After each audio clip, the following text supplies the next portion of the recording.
you were someone who was able to walk away from the sport at the top. You were able to go out on your own terms, so to speak.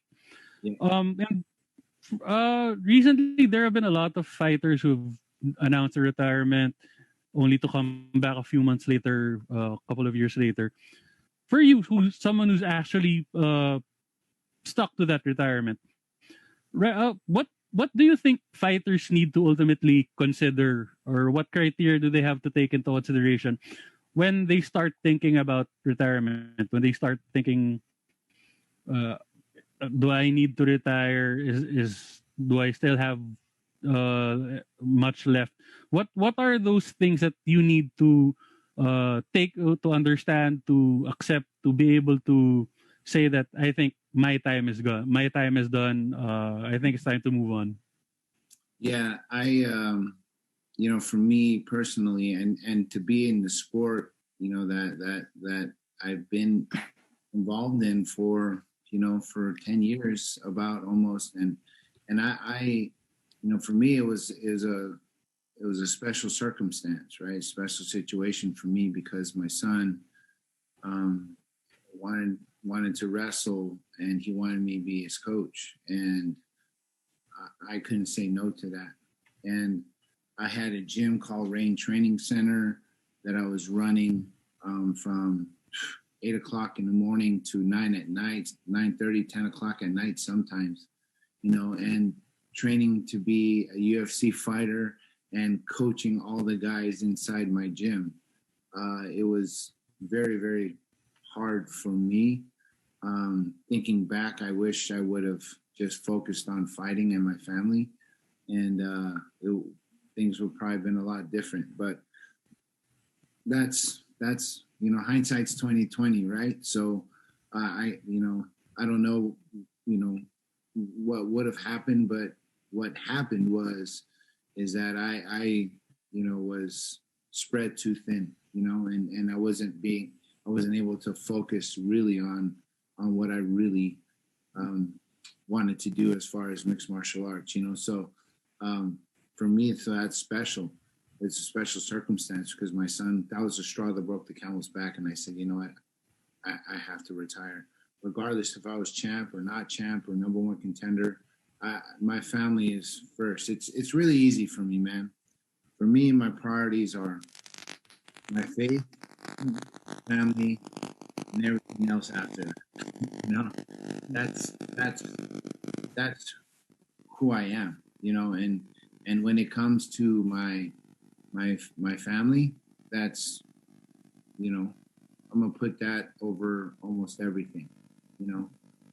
So when my son said that, I was like, you know what, I'm done. I'm done. Even though I was, in the top three and top two a lot of times, and a contender for the title, it was time, But having said all that, for me, that was special for me. But that was, for other people considering retirement, there's a lot of things. Your body. There's a lot of things that happens to your body, right? And so it's harder to cut weight. It's harder to lose to lose weight and rebound back for the fight. There's injuries that happen.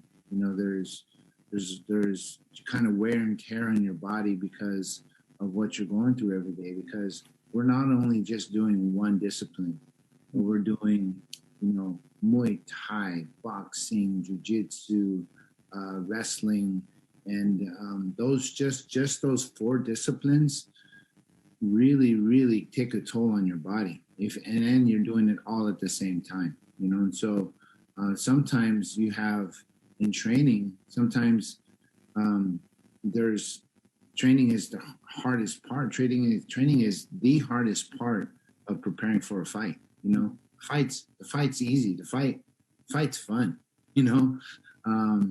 And so in a lot of times, guys go inside the octagon hurt. And I did that a lot. I can't tell you.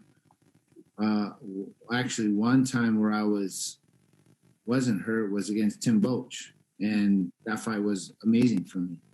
but all the other times I was hurt, you know.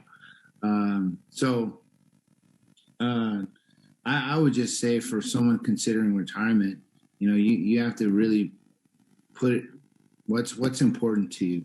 You know, what's important to you in life, you know, is being known as a UFC fighter really that important in the grand scheme of things, you know?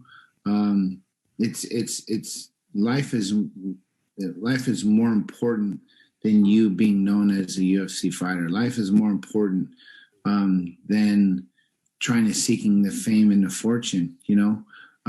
I believe for me that I put my priorities there, and I'm going to live my life by those priorities, you know, and that's that's how I'm going to live, and that's how I've seen successful people live, because there's a balance. If there's no balance in your life, a lot of times, man, you'll go over the deep end, you know, because you're doing too much.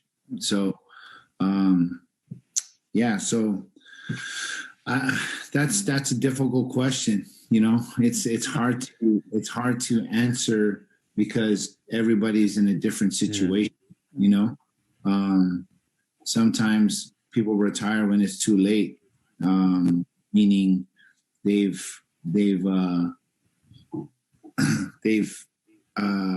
have so much damage already, and it's too late. You know, I'm thankful that I can still speak to you and be normal in a conversation and not stutter or slur my words or anything like that. You know, and there's a lot of fighters that have that. You know, and I'm grateful that I don't. I'm grateful that I can still operate in this life and run 4 businesses and still coach at a school where I'm getting the best athletes in the sport of wrestling. I'm looking to make another dynasty here in Southern California in wrestling, and you know, I'm at Fairmont schools, and then I have the special opportunity in being a movie, you know, and you know, so, and I told him, I said, if there's Olympia 3, I want a lot of lines. I want to speak in this movie, man, not just like at the end, you know. I want this silent Avenger to be talkative in the next. Palong-palo, para nasa paka sa mukha ha. Silipin at sulitin ang galaw at ang baraha. Ingat sa binabangga baka masagasa. Marami nakaharaw makitid ang daan. Tahimik lang tahimik at mainit ang kalsada.